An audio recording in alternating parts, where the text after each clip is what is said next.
Christmas coming comes the nagging question about a traditional treat. If you have ever wondered about it, Don Pollack says, funny you should ask.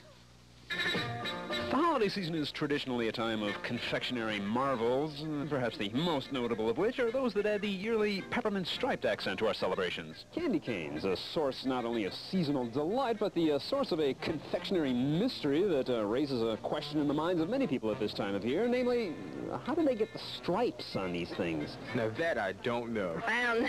How do you get the stripes on them? Only Santa Claus knows. That's a good question. How do you get the stripes on these things?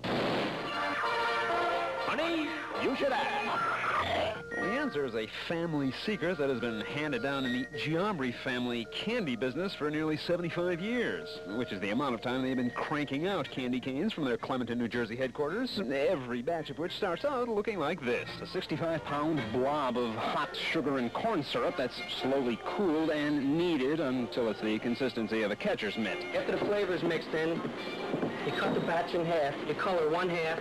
This particular batch we're making cherry. Now the other half that isn't colored is put onto a machine. That machine puts air into it is what it's doing, and it makes it turn white. But as to the age-old question of how you add uniform red stripes to each of the 3,000 candy canes or so that will result, well, the answer is simple. You make one 65-pound candy cane with all of the stripes in the right place, and then you start making it smaller. A process the Giambris still do by hand. They feel it leads to a better product than the machine-made variety. Doesn't really have the shine to it like our candy canes.